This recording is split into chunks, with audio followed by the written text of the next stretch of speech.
제가 오늘 들려드릴 이야기는 평범한 어느 하루에서 시작됩니다. 정말 아무 일도 없을 것 같은 그저 평범한 하루였지요. 저는 언제나 그렇듯이 아침 일찍 눈을 떴습니다. 눈을 뜨고 가장 먼저 하는 일은 늘 똑같습니다. 주방으로 나가서 남편의 출근 도시락을 싸고 그리고 제가 교직에 나가야 하니 제 도시락까지 함께 싸는 것이었습니다.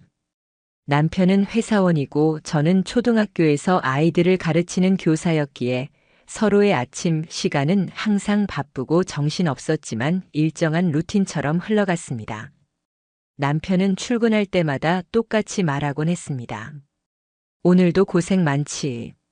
저녁에 맛있는 거 시켜 먹자. 그 말은 하루도 빠짐없이 들었던 멘트였습니다. 그 당시까지만 해도 저는 그 짧은 문장이 제게 이렇게 깊은 상처가 될 줄은 상상도 하지 못했습니다. 저희는 결혼한 지 이제 4년이 되어가고 있었습니다. 아직 아이는 없었지만 아이 없이도 충분히 평범한 삶을 살아가고 있다고 믿었지요. 물론 다툼이 없었던 것은 아닙니다. 서로 말이 헛돌다가 짧게 싸울 때도 있었고 가끔 남편이 휴대폰을 지나치게 소중히 챙기는 모습이 의심스러울 때도 있었습니다. 하지만 솔직히 어느 부부나 그런 부분은 있지 않을까요? 저는 그렇게 합리화를 하며 스스로를 안심시켰습니다.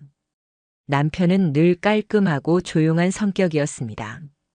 개인 관리를 철저히 했고 화를 내는 일은 거의 없었습니다.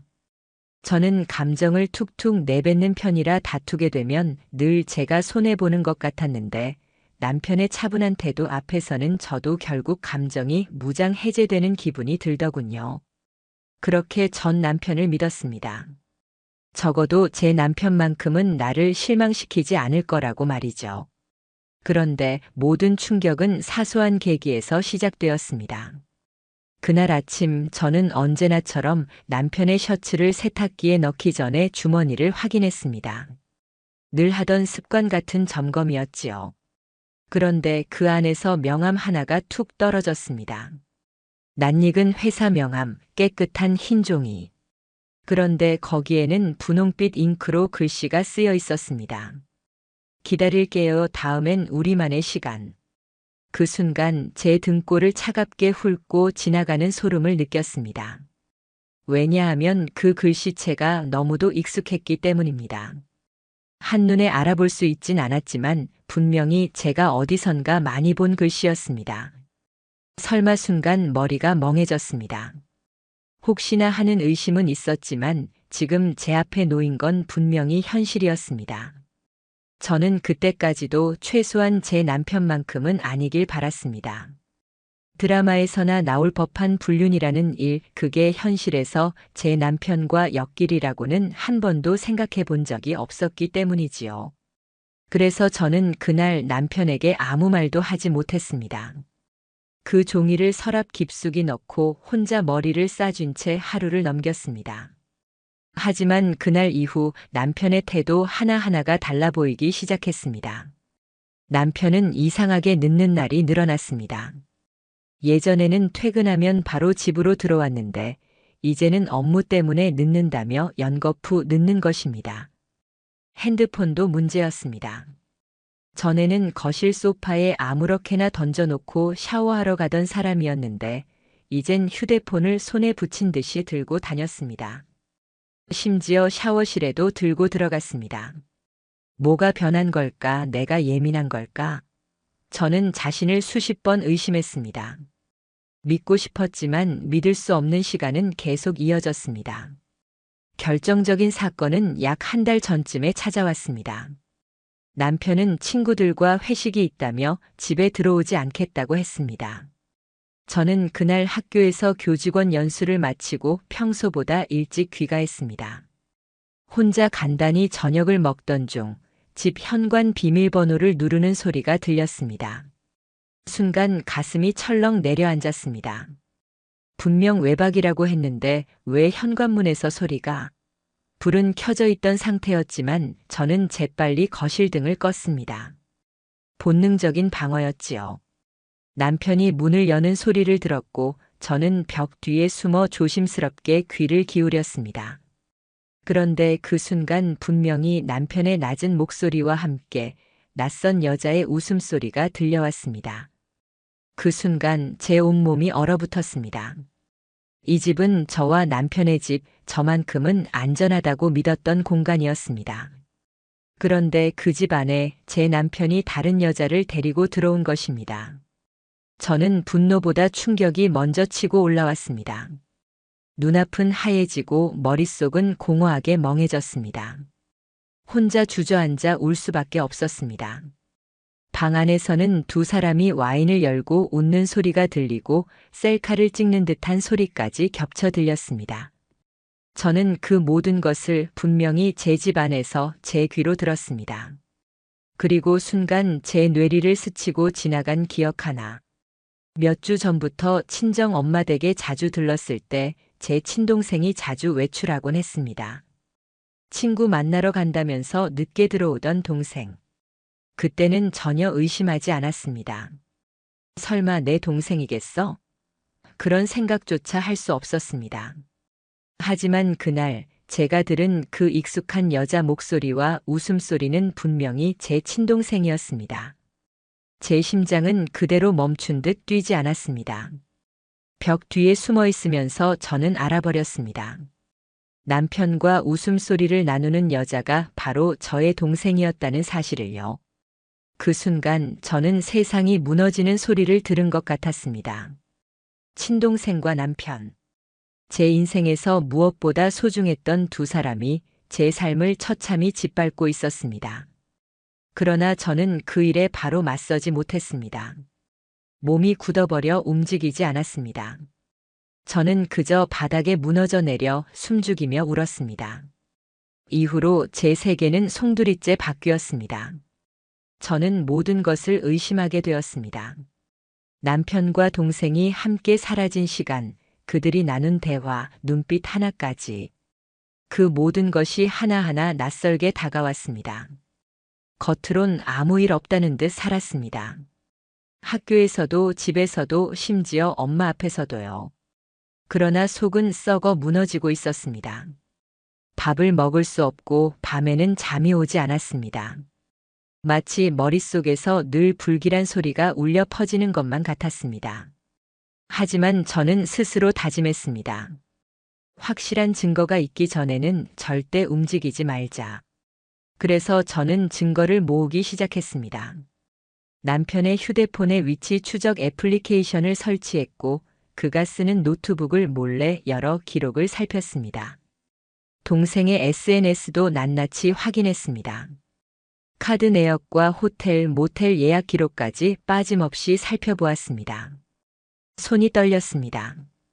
그러나 저는 멈추지 않았습니다. 모든 것을 캡처하고 저장했습니다. 언젠가 반드시 그들의 죄를 제 눈앞에 증명해 보여야 했으니까요. 결국 저는 그날을 기다리지 않아도 될 증거를 손에 넣었습니다. 남편의 블랙박스에서 그 사람이 차를 몰고 제 동생을 태워다 주는 장면이 그대로 찍혀 있었던 겁니다. 차 문을 열어주며 동생의 머리를 쓰다듬는 남편의 손길까지 카메라에 고스란히 담겨 있었습니다. 더 이상 우연이라 말할 수는 없었습니다. 이는 분명한 불륜이었습니다.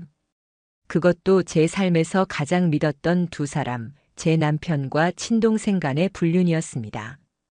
그 순간 저는 더 이상 참을 수 없었습니다. 그런데 어느 날 저는 전화를 걸었습니다. 상대는 바로 그 여자였습니다. 물론 저와 피를 나눈 제 동생임에도 불구하고 저는 그녀를 한 인간으로서만 불러냈습니다. 제 속은 이미 갈라져 있었으니까요. 저는 폭발하듯 소리쳤습니다. 정신이 있는 거야? 남의 남편한테 붙어서 뭐가 그렇게 좋았어? 이제 더러운 짓을 하는 게 아무렇지도 않아? 그때 전화기 너머로 들려온 목소리가 있었습니다. 언니 미안해. 저는 그 순간 제 온 세포가 무너져 내렸습니다. 언니 미안해. 그 한마디가 제 귀에 들어오던 순간 저는 심장이 얼어붙는 줄 알았습니다. 익숙한 목소리, 너무도 잘 아는 어투. 순간만큼은 뇌가 믿기를 거부했습니다. 저는 다시 물었습니다. 뭐라고 했어? 방금 뭐라고 했어? 하지만 답은 돌아오지 않았습니다. 뚝 하고 통화는 끊어졌고 제 전화기 화면에는 분명하게 제 동생 이름 석자가 남아 있었습니다. 그때 저는 머리 위로 누군가 차가운 물을 들이붓는 것 같은 충격을 느꼈습니다. 지금까지 퍼즐처럼 맞추지 못했던 모든 조각들이 한순간에 착착 맞춰졌습니다. 남편이 제 생일날 출장이라며 곁에 없었던 일. 그날 동생이 회사 워크숍이라며 연락을 피했던 것. 제가 홀로 외로웠던 바로 그날 두 사람은 함께 있었던 겁니다. 그 순간 저는 정말 제 몸속의 피가 거꾸로 솟구치며 흐른다는 표현이 어떤 것인지 뼈저리게 느꼈습니다. 숨이 턱 막혀왔습니다. 제 손끝에서는 식은땀이 흘렀고 가슴은 쿵쾅거리며 폭발할 듯 뛰었습니다. 내가 대체 뭐였던 거지? 저는 스스로를 자책했습니다. 너무도 쉽게 믿어버리고 너무도 안일하게 넘겨버린 제 자신을요. 남편은 제 모든 것을 알고 있었습니다. 제 친구 관계, 회사 일정, 심지어 친정과의 연락까지. 그리고 동생은요, 저는 그 아이와 한평생을 함께 했습니다. 같은 방에서 자고 같은 옷을 나눠 입기도 했습니다. 첫 월급을 타면 언니랑 여행 가자며 울던 그 아이였습니다. 그런데 어쩌다가 제 남편과 함께 웃고 있었던 걸까요? 그 순간 저는 바닥에 주저앉아 한참을 울었습니다. 아니, 울기보다는 몸부림에 가까웠습니다. 목이 쉴 정도로 서럽게 울었고 눈물이 다 메마를 때까지 흐느꼈습니다. 그러나 눈물은 해답을 주지 않았습니다. 오히려 저는 하루하루가 갈수록 더 이상 버틸 수 없었습니다. 그날 이후로 학교에 나가도 아이들의 떠드는 소리가 귀에 들어오지 않았습니다. 저녁을 먹자고 차려놓은 밥상도 젓가락질이 되지 않았습니다. 밤이면 눈을 감아도 머릿속에서 둘의 웃음소리가 맴돌았습니다. 저는 결국 엄마를 찾았습니다. 친정엄마라면 이 상처라도 조금은 이해해 주실 거라 믿었던 겁니다. 저는 엄마에게 전화를 걸었습니다. 엄마, 혹시 동생이랑 요즘 자주 통화해요? 마지막으로 본 게 언제예요? 엄마는 말을 더듬으셨습니다. 글쎄, 요즘 바쁘다고 하더라. 연락도 잘 안 되고 왜? 무슨 일이야? 엄마의 목소리 속에서 저는 뭔가 이상한 울림을 느꼈습니다. 마치 알고 있으면서 말하지 않는 듯한 말투. 순간 저를 덮쳐온 불안감은 말로 다 할 수 없었습니다. 혹시 엄마도 아는 건 아닐까? 저는 더 이상 망설이지 않았습니다. 곧장 엄마의 집으로 달려갔습니다. 엄마 집에 도착했을 때 엄마는 평소와는 달리 어색하게 웃으며 저를 맞이했습니다. 차를 내려주시기는 했지만 엄마의 손도 표정도 어딘가 떨리고 있었습니다. 저는 숨을 깊이 들이마셨습니다. 엄마, 나 진짜 중요한 이야기 하러 온 거예요. 잘 들어주세요. 제 눈빛은 흔들리고 있었지만 마음은 처음으로 결심을 향해 단단히 묶여 있었습니다. 그리고 입을 열었습니다. 혹시 우리 동생이 내가 모르는 사이 남편이랑 말끝은 떨렸습니다. 차마 다 부르지 못했지요. 그런데 그때 엄마는 예상치 못한 답을 건네셨습니다. 그게 너도 좀 이해해보면 안 되겠니? 내 남편이 내 동생한테 먼저 다가왔대. 내 동생도 힘든 시기였고 순간 저는 벼락이라도 맞은 것처럼 충격을 받았습니다. 뭐라고요? 지금 제가 이해하라고 하셨어요? 저는 그 말을 듣는 순간 피가 쏟아져 나오는 듯한 분노가 차올랐습니다. 남편이 내 동생을 건드린 걸 제가 이해하라고요? 이게 지금 엄마 입에서 할 말이에요. 엄마는 당황한 손으로 저를 붙잡으려 했지만 저는 이미 폭발해버렸습니다. 엄마도 내 편이 아니구나. 내가 상상했던 것보다 더 끔찍하구나. 저는 결국 그 집을 뛰쳐나왔습니다. 남편도 동생도 모자라 설마 엄마까지 제 편일 거라 믿었던 사람마저 등을 돌린 듯한 기분에 저는 다시 한번 바닥에 처박힌 기분이었습니다. 집에 돌아와 멍하니 천장을 바라보며 생각했습니다. 이대로 넘어가면 난 평생 바보로 살아야 해. 저 사람들은 내가 울고 무너지고 아무것도 못하고 살 거라 믿고 있겠지. 하지만 절대 안 그래. 저는 그때 결심했습니다. 울고만 있을 순 없었습니다. 눈물을 증거로 바꾸고 분노를 무기로 바꿔야겠다고 다짐했습니다. 저는 곧장 변호사를 찾아갔습니다. 변호사님께 처음부터 끝까지 모든 상황을 말씀드렸습니다.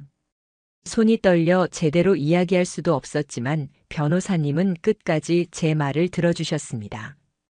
그리고 고개를 끄덕이며 말씀하셨습니다. 이건 명백한 위자료 청구 대상입니다. 특히 상대가 친족이라는 점이 재판에서 매우 불리하게 작용할 겁니다. 정신적 피해가 일반적인 불륜 사건과는 차원이 다르니까요. 그 얘기를 듣는 순간 저는 참았던 눈물을 꾹 눌러 삼켰습니다. 드디어 제 편이 생긴 것 같았으니까요. 저는 그날부터 자료를 정리하기 시작했습니다. 남편과 동생이 주고받은 메시지 캡처본, 통화 녹음, 블랙박스 영상, 호텔과 모텔 결제 내역, 심지어 동생의 손글씨가 남긴 메모까지. 그 모든 것을 꼼꼼히 파일에 담았습니다. 저는 손이 떨리고 심장이 빠르게 뛰었지만 제 눈빛만은 흔들리지 않았습니다. 그리고 어느 날 결정적인 기록을 발견했습니다. 남편과 동생이 주고받은 대화 속에서 이런 구절이 있었습니다. 언니는 눈치도 없어. 그렇게 바보 같으니 우리가 편하지. 걱정 마. 평생 모를 거야. 우리끼리만 알면 돼. 저는 그 문장을 읽으며 온몸에서 힘이 빠져나갔습니다. 제가 가장 사랑했던 두 사람이 제 뒤에서 저를 바보 취급하며 웃고 있었던 겁니다. 그때 저는 울지도 않았습니다. 오히려 눈물이 나오지 않는 정도로 단단히 굳어졌습니다. 좋아. 그렇다면 내가 끝까지 보여줄게. 누가 바보인지. 그것이 바로 제 복수의 시작이었습니다. 그날 이후 제 하루는 다시는 예전처럼 조용히 흘러가지 않았습니다. 아침에 눈을 떠도 햇볕이 따뜻하게 느껴지지 않았고 출근길의 아이들 웃음소리도 제 귀엔 잡음처럼만 맴돌았습니다. 동료 교사들과 함께하는 회의 시간에도 아무것도 들리지 않았습니다. 제 머릿속에는 오직 두 글자만 새겨져 있었습니다. 바로 복수. 여러분, 솔직히 말씀드리겠습니다. 처음엔 저 자신도 인정하기 싫었습니다. 저는 원래 남을 미워하기보다 이해하려고 애써왔던 사람이었습니다. 아이들을 가르칠 때도 늘 강조하곤 했습니다. 서로 용서하는 마음을 가지자고. 하지만 이번만큼은 달랐습니다. 용서가 아니라 복수, 이해가 아니라 응징. 저는 처음으로 그런 단어들을 진지하게 제 가슴에 품었습니다. 그때부터 저는 변호사님과 함께 치밀하게 준비했습니다. 밤마다 잠을 제대로 잘 수가 없었습니다. 저녁에 퇴근해 집에 들어와 문을 닫으면 저는 곧장 자료 정리에 몰두했습니다. 남편과 동생이 주고받은 메시지, 사진, 통화 녹음, 심지어는 동생의 필체까지 따로 분류해서 비교했습니다. 혹시라도 법정에서 증거가 불충분하다는 말을 듣게 될까봐 매 순간이 전쟁 같았습니다. 노트북 화면 앞에 앉아 캡처 파일을 하나하나 저장하고 이름을 붙일 때마다 제 가슴은 뜨겁게 뛰었습니다. 남편의 카드 내역도 전부 조사했습니다. 업무상 경비라며 쓴 것들이 사실은 호텔 숙박 결제였다는 것을 알게 되었을 때 저는 다시 한번 부들부들 떨렸습니다. 다른 사람의 눈에는 평범한 숫자일 뿐이었을지 모릅니다. 하지만 제겐 그 숫자가 칼이었습니다. 이걸 법정에서 하나하나 들이밀면 이제 아무리 발뺌해도 끝장이지. 저는 그렇게 스스로 다짐하며 자료를 차곡차곡 쌓아갔습니다. 그리고 마침내 저는 움직였습니다. 남편과 동생 몰래 저는 2건의 소송을 접수했습니다. 첫 번째는 제 남편을 상대로 한 이혼 소송과 위자료 청구. 두 번째는 제 동생을 상대로 한 상간 행위 손해배상 청구 소송이었습니다. 남편은 제 결혼 생활을 무너뜨렸고 동생은 제 혈연을 짓밟았습니다.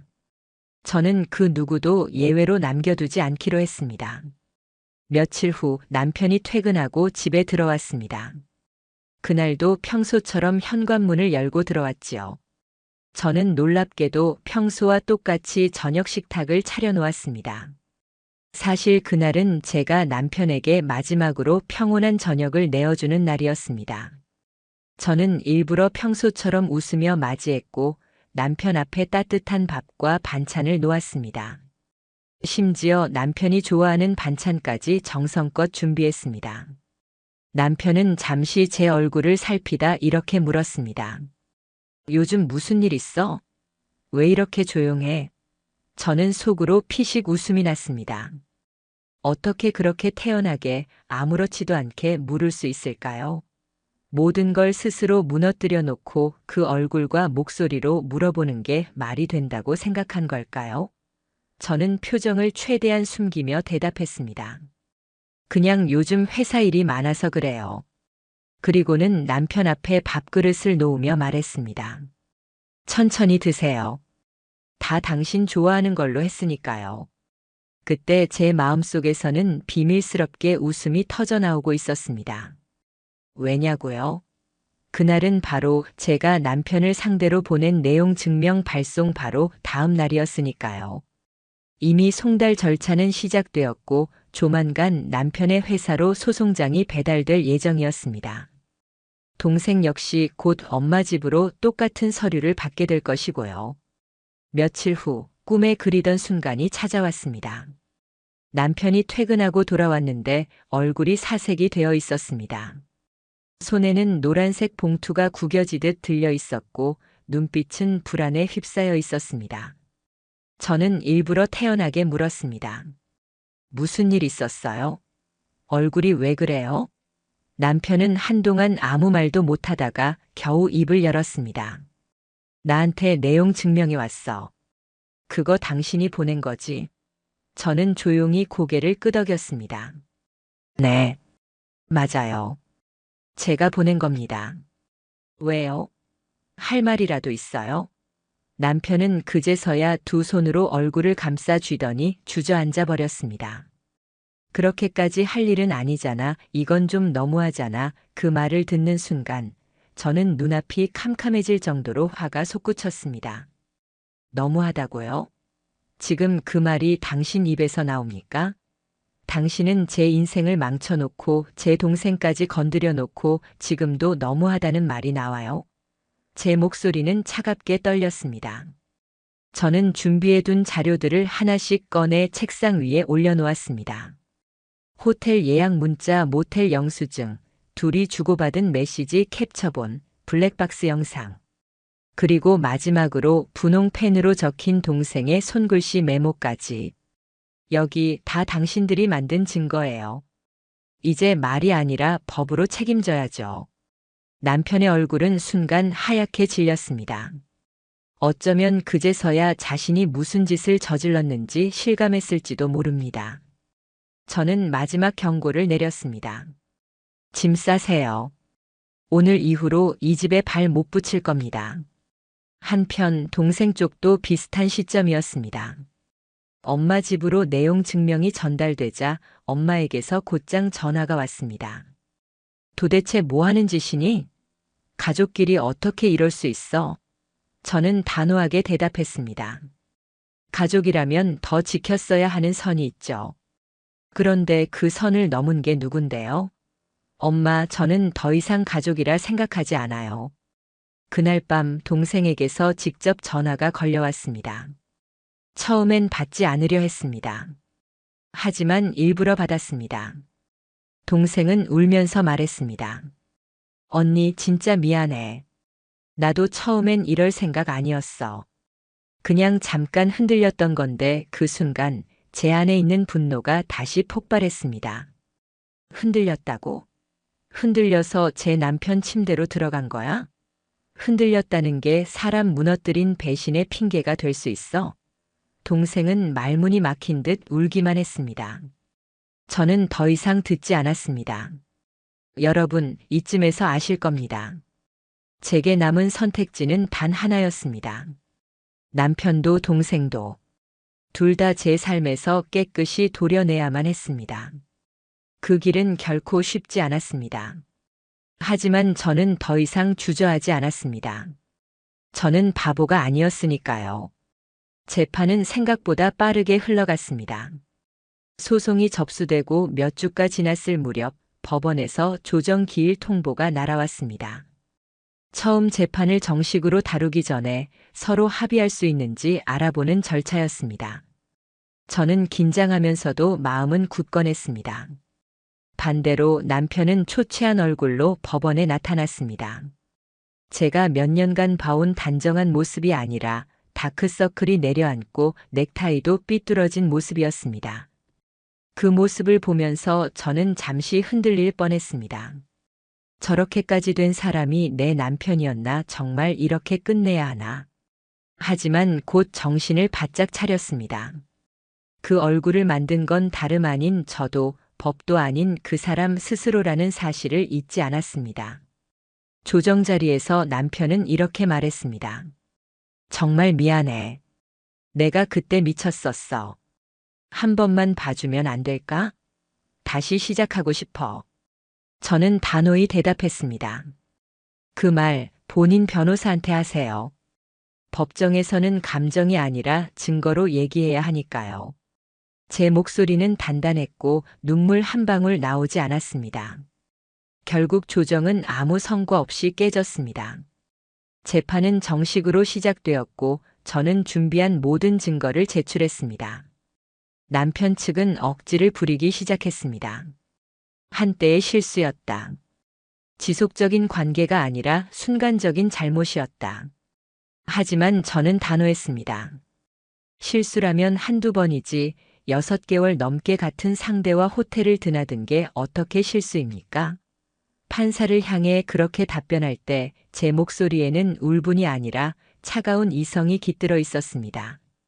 저는 불륜이 지속적이었다는 사실, 그로 인해 제가 받은 정신적 고통, 가정이 완전히 파괴된 상황을 논리적이고 세밀하게 진술했습니다.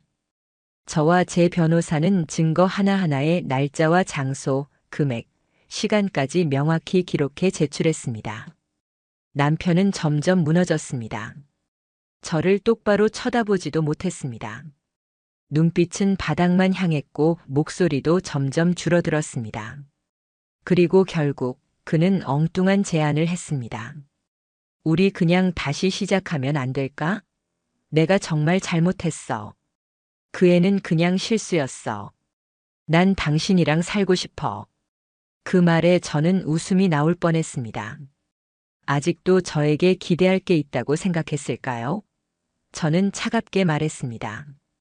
실수는 물건을 떨어뜨리는 게 실수지, 사람의 인생을 배신하는 건 선택이에요. 그리고 당신은 선택했죠. 제 동생을. 법정은 순간 정적에 휩싸였습니다. 그 한마디로 저는 제 입장을 명확히 했습니다. 동생은 또 달랐습니다. 상간자 소송장이 엄마 집으로 도착했을 때 엄마가 저를 붙잡고 호소하기 시작했습니다. 제발 그만하자. 가족끼리 소송까지 해서 집안 다 망치려고 하니? 저는 차갑게 웃었습니다. 집안을 망친 건 제가 아니라 남편 침대에 들어간 동생이에요. 엄마는 아직도 그걸 모르세요? 엄마는 말문이 막혔고 울먹였습니다. 하지만 저는 더 이상 감정에 휘둘리지 않았습니다. 동생은 처음엔 당황했지만 곧 지인 변호사를 통해 대응하겠다고 했습니다. 그런데 제가 제출한 증거 목록을 본 순간 동생의 표정이 완전히 무너졌다는 얘기를 들었습니다. 며칠 후 상대 변호인 측에서 저희 변호사한테 연락이 왔습니다. 의뢰인이 조정 의사가 있습니다. 합의금 조정 가능하냐고 묻습니다. 합의요? 저는 단호히 거절했습니다. 제 인생이 망가진 고통을 돈 몇 푼으로 덮으려는 생각조차 역겹습니다. 끝까지 가겠습니다. 그 후부터는 상황이 더 흥미롭게 흘러갔습니다. 시작은 주변 사람들의 눈이었습니다. 친척들, 친구들, 더 나아가 동생 직장 동료들까지 이 사건을 알게 되었습니다. 동생의 직장은 곧 알게 되었고 결국 그 애는 재계약 탈락 통보를 받았습니다. SNS에 늘 화려한 사진을 올리던 동생의 계정은 비공개로 바뀌었고 몇 주 후엔 결국 사라졌습니다. 남편도 다르지 않았습니다.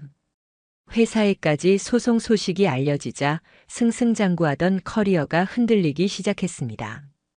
부서에서 다른 팀으로 좌천되었고 결국 가정 문제로 회사 분위기를 해친다는 평가를 받아 스스로 퇴사했습니다. 제가 결혼할 땐 그렇게 똑똑하고 완벽해 보였던 남자였는데 결국 자기 손으로 자기 인생을 무너뜨린 것이지요. 더 놀라운 건 이 와중에도 남편과 동생이 여전히 만나고 있다는 사실이었습니다. 엄마는 한숨을 쉬며 제게 말했습니다. 둘이 아직도 몰래 만나는 것 같더라. 정말 어이가 없었습니다. 소송이 2개나 걸려있는 판국에도 여전히 둘이 만난다고요? 이걸 사랑이라고 포장하는 건가요? 제가 보기엔 그저 추락을 함께하는 동행일 뿐이었습니다. 저는 마지막으로 남편에게 문자 한 통을 보냈습니다. 남은 건 판결문 뿐이에요. 그 여자랑 서로를 지켜줄 수 있을 거라 믿고 싶겠지만 기억하세요. 당신의 불륜이 제 인생 전체를 파괴했고 그 대가는 반드시 치르게 될 겁니다. 그리고 저는 마음을 다잡았습니다. 이 싸움은 감정의 싸움이 아니라 법과 증거로 끝낼 싸움이라는 것을요. 이제부터는 법정에서, 기록에서, 그리고 판사의 목소리로 모든 게 결정될 차례였습니다. 재판 과정은 길고 지루했습니다. 매번 법원을 오갈 때마다 제 심장은 무거운 돌덩이를 끌어안은 것처럼 답답했습니다. 하지만 저는 포기하지 않았습니다. 울고 무너지고 싶어도 제 손에는 차곡차곡 쌓아 올린 증거들이 있었기 때문입니다. 남편이나 동생은 매번 변명했습니다. 진심은 아니었다. 잠시 흔들렸을 뿐이다. 다시는 이런 일 없을 것이다. 하지만 증거는 거짓말을 하지 않았습니다. 카드 결제 내역, 호텔 예약 문자, 블랙박스 영상, 메시지 캡처 모두가 그들의 거짓을 낱낱이 드러내 주었습니다. 그리고 마침내 판결일이 다가왔습니다. 그날 아침 저는 무거운 공기 속에서 눈을 떴습니다. 손끝은 차갑게 얼어 있었고 심장은 쿵쿵거렸습니다. 법정 안에 앉아 있자니 제 온몸은 긴장으로 굳어버렸습니다. 판사가 들어와 앉고 정숙을 명하는 순간 모든 소리가 멀어지고 오직 제 귀에 들리는 것은 제 심장의 고동뿐이었습니다. 그리고 그 순간 판사의 목소리가 울려 퍼졌습니다. 이혼을 인용한다. 짧은 4글자. 그 말 한마디에 제 몸이 순간 무너져 내릴 것 같았습니다. 그러나 판사의 목소리는 계속해서 이어졌습니다. 피고 남편과 상간녀는 원고에게 공동 책임으로 위자료 5천만 원을 지급하라. 친권과 양육권은 원고에게 단독 귀속한다. 그 순간 제 눈에서 눈물이 주르륵 흘러내렸습니다. 하지만 그것은 절망의 눈물이 아니었습니다. 울컥 터져나오는 눈물이었지만 거기에는 참아왔던 모든 억울함과 분노가 해소되는 감정이 함께 섞여 있었습니다. 승리의 눈물, 해방의 눈물이었습니다. 남편은 판결문을 듣는 순간 고개를 푹 숙였습니다. 그 얼굴은 제가 알던 그 어떤 모습과도 달랐습니다. 완벽해 보였던 회사원, 냉철해 보였던 남자는 온데간데 없이 사라지고 그 자리에 남은 건 초라한 한 인간의 그림자뿐이었습니다. 동생은 더 처참했습니다. 판사 앞에서 울며 이렇게 말했습니다. 정말 죄송합니다. 제가 미쳤었습니다. 언니한테 너무 미안합니다. 하지만 판사의 목소리는 단호했습니다. 가족 간의 관계를 파괴한 행위, 그리고 반복적 지속적으로 불륜을 이어간 점은 중대한 책임으로 본다. 그 순간 저는 속이 뻥 뚫렸습니다. 이 세상 그 누구도 아닌 법이 제 억울함을 인정해 주었다는 사실이 제 가슴을 다시 뛰게 만들었습니다. 며칠 후 남편은 마지막으로 연락을 해왔습니다. 그가 보낸 것은 단 한 장의 위자료 분할 변제 계획서였습니다. 거기에는 이렇게 적혀 있었습니다. 위자료 5천만 원을 3년간 분할 상환하겠다. 다시는 당신 앞에 나타나지 않겠다. 저는 그 종이를 읽고 마음속에서 심호흡을 했습니다. 분명 더 많이 무너뜨리고 싶었지만 이제는 충분했습니다. 왜냐하면 제 삶에 그 사람은 더 이상 있을 이유가 1도 없었으니까요. 동생은 더 비참했습니다. 소송 패소 이후 위자료를 마련하지 못해 변제 연기를 요청하는 서류를 보냈습니다. 경제적 어려움으로 인해 한 푼도 마련할 수 없다는 내용이었습니다. 저는 단호하게 답했습니다. 그 어떤 한 푼도 빼줄 생각 없습니다. 법대로 절차 밟으세요. 그리고 실제로 동생의 적금과 통장이 일부 압류되었습니다. 결국 돈뿐 아니라 주변의 신뢰도 모두 잃게 된 것입니다. 더 충격적이었던 건 엄마의 반응이었습니다. 처음에는 그래도 내 동생인데라며 동생을 감싸시던 엄마도 판결 이후에는 다시는 제 앞에서 그 아이의 이름을 꺼내지 않으셨습니다. 친척들 사이에서는 이미 소문이 퍼졌습니다. 동생은 폐륜녀, 가족 파괴자라는 낙인으로 불렸습니다. 명절에도 얼굴을 내밀 수 없었고 친정에조차 내려오지 못했습니다. 남편은 모든 걸 잃었습니다. 직장을 퇴사한 뒤 택배 일을 시작했지만 허리 디스크가 재발해 일도 오래 못했습니다. 이력서를 넣었지만 이혼 소송과 함께 남은 전과 기록 때문에 면접조차 힘들었습니다. 결국 그는 신용불량자가 되었고 전세금 압류를 당해 월세 원룸으로 쫓겨났습니다. 완벽한 인생을 꿈꾸던 그 남자는 스스로 불륜의 대가로 또 다른 밑바닥 인생을 선택하게 된 것이었습니다. 저는 그 소식을 들으며 웃지도 않았습니다. 연민도 동정도 느껴지지 않았습니다. 그저 차갑게 이렇게만 생각했습니다. 이제야 제 선택의 대가를 치르고 있구나. 법적 판결은 이렇게 내려졌습니다. 그리고 저의 내면에서도 또 하나의 판결이 내려졌습니다. 저는 더 이상 과거의 피해자가 아니었습니다. 눈물을 흘리며 무너졌던 사람이 아니라 끝까지 싸워서 승리한 사람이었습니다. 남편도 동생도 제게 아무런 힘이 없는 존재가 되었습니다. 그날 법원에서 빠져나오던 순간 창문 너머로 햇살이 쏟아져 들어왔습니다. 그 햇살은 더없이 따뜻하고 환했습니다. 마치 제게 말하는 것 같았습니다. 수고 많았다. 이제 진짜 삶을 시작해라. 저는 고개를 들어 처음으로 마음 깊이 숨을 들이마셨습니다. 답답했던 가슴이 뻥 뚫리고 무거웠던 돌덩이가 다 사라진 듯 했습니다. 이제 저의 삶은 달라졌습니다. 그들은 무너졌지만 저는 다르게 서 있습니다. 판결문 한 장이 단순히 돈을 의미하는 것이 아니었습니다. 그건 저의 억울함과 분노, 상처가 정의라는 이름으로 인정받았다는 증거였습니다. 판결은 끝났습니다. 세상이 제 억울함을 법적으로 인정해준 순간 저는 승리를 했고 모든 걸 쟁취했습니다. 그런데 이상했습니다. 사람들이 말하던 속이 시원하다는 감정이 쉽게 찾아오지 않았습니다.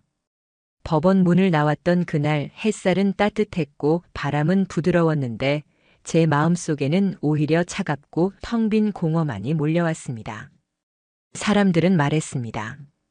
이제 됐잖아. 충분히 이겼잖아. 얼마나 속 시원해.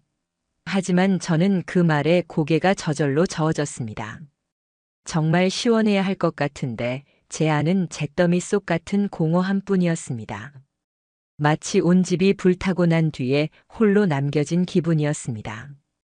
불길은 꺼졌지만 그 안에 남은 건 초라한 잔해뿐이었으니까요. 이제는 정말 아무도 남지 않은 집. 남편도 없고 동생도 없고 엄마조차 멀리 느껴졌습니다. 이제 다툼도 울분도 피눈물도 없는 고요한 밤이 찾아왔습니다. 하지만 그 고요는 편안함이 아니라 낯설 정도로 차가웠습니다. 저는 그 속에서 스스로를 다시 바라봐야 했습니다. 바보처럼 무너졌던 제 모습, 그리고 수많은 상처 속에서 버티며 여기까지 온 제 모습. 처음엔 모든 게 낯설었습니다. 혼자 먹는 저녁, 누군가와 나누지 않는 대화, 텅 비어버린 거실의 정적. 저는 그 고요함이 견딜 수 없었습니다. 그러나 시간이 지나자 그 공허 속에서도 조금씩 다른 의미가 보이기 시작했습니다. 학교에서는 묵묵히 제자리를 지켰습니다. 아이들 앞에서는 아무 일 없다는 듯 웃음을 지었고 교무실에서는 책상 앞에 앉아 차분히 일했습니다. 얼마 지나지 않아 이혼했다는 소식이 교내에도 조용히 퍼지게 되었습니다. 사람들의 시선은 확실히 달라졌습니다. 어떤 이들은 동정이 섞인 눈빛으로, 어떤 이들은 불편한 듯한 태도로 저를 바라봤습니다. 그 시선들이 처음에는 날카롭게 저를 찔러왔습니다. 그러나 곧 깨달았습니다. 세상 그 누구도 제 삶을 온전히 이해할 수는 없구나. 그래서 저는 그저 받아들였습니다. 그런데 예상하지 못한 순간에 작은 위로를 받았습니다. 어느 날 한 학부모님이 저를 조심스럽게 불렀습니다. 선생님, 혹시 힘든 일 있으셨죠? 늘 밝으시던 분이 요즘 너무 조용하셔서요. 잘 이겨내시길 바랄게요. 단순한 말 한마디였는데 제 가슴이 따뜻하게 울렸습니다. 그래, 나를 진심으로 바라봐주는 사람이 아직 있구나. 그날 이후 저는 조금씩 벽을 허물기 시작했습니다. 사람들과 다시 대화를 나누고 웃을 수 있게 되었습니다. 무너졌던 제 일상도 서서히 회복되었습니다. 아침에 혼자 커피를 내려 마시는 법을 배웠습니다. 퇴근 후 조용히 책을 읽는 시간, 주말에 홀로 영화관에 가서 팝콘을 사 먹으며 웃는 경험. 예전에는 외롭다라고만 생각했던 순간들이 이제는 차츰 내 공간으로 채워졌습니다. 그러던 어느 날 남편의 소식이 들려왔습니다. 판결 이후 회사를 떠났던 그는 택배 일을 하다 허리 디스크가 재발해서 일을 쉬고 있다고 했습니다. 더 충격적인 건 여전히 동생과 함께 지내고 있다는 소식이었습니다. 하지만 오래가지 않았다고 합니다. 이유는 간단했습니다. 동생은 또다시 다른 사람과 몰래 연락을 시작했기 때문이라고 했습니다. 참 우스웠습니다. 남의 인생을 무너뜨리며 손에 넣었던 사랑이라더니 그 방식 그대로 다시 배신당한 겁니다. 남편은 그때부터 저에게 연락을 시도했습니다. 카카오톡 프로필 사진을 계속 바꾸며 메신저로 뜬금없는 글들을 남겼습니다. 그때 내가 바보였다. 지금은 후회뿐이다. 저는 단 한 번도 답하지 않았습니다. 이미 제 이야기는 끝났고 그 사람은 더 이상 제 삶에 단 한 줄도 들어올 권리가 없으니까요. 동생은 더 비참했습니다. 위자료조차 제대로 납부하지 못해 은행 계좌가 압류당했고 결국 엄마에게 손을 버리려 했습니다. 엄마는 처음엔 동생을 감쌌지만 시간이 갈수록 더 이상 방어하지 못했습니다. 내가 낳은 자식이지만 내 눈에도 이제는 내 자식 같지 않다. 엄마의 그 말은 아이러니하게도 저를 더 슬프게 만들었습니다.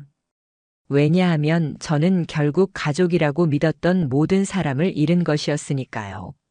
하지만 이상하게도 이제는 그들에게 연민밖에 들지 않았습니다. 동정이 아니라 정말로 불쌍했습니다. 가진 걸 다 버리고 욕망에 눈이 멀어 피부치를 짓밟은 인간들이 결국 서로조차 지탱하지 못하는 모습을 보였으니까요. 저는 그들의 인생에 이제 어떤 미움도 남기지 않았습니다. 왜냐하면 그들 스스로 이미 벌을 받고 있었기 때문입니다. 그렇게 저는 하나씩 다시 저 자신을 돌보았습니다. 혼자 사는 제 원룸은 작지만 제가 직접 정리한 공간은 깔끔하고 단정했습니다. 퇴근 후 틀어놓는 잔잔한 재즈 음악이 제 마음을 채워주었고 주말마다 배우는 도예 수업이 제 손끝에 새로운 생명을 불어넣어 주었습니다. 또 가끔은 혼자 근교 여행을 떠나 낯선 길을 걸으며 다시 저를 만나기도 했습니다. 누군가는 제가 용서를 해야만 새 삶을 시작한다고 말할지도 모르겠습니다. 또 누군가는 가족이라는 이름으로 다시 끌어안으라고 조언할지도 모릅니다. 하지만 저는 단호히 말하고 싶습니다. 가족이라는 이름은 면죄부가 아니에요. 오히려 가족이었기 때문에 책임은 더 무겁습니다. 저는 이제 깨달았습니다. 저를 바보로 만들었던 건 남편이나 동생이 아니라 그들을 믿고 싶었던 저 자신이었습니다. 하지만 저는 다시 바보가 되지 않을 겁니다. 이제는 제 자신을 지켜내는 방법을 알게 되었으니까요.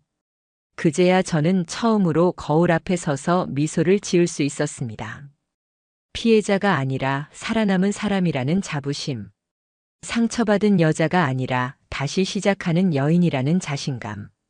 그 모든 것이 제 얼굴을 환하게 비춰주었습니다. 가끔 저는 문득 그런 생각을 합니다.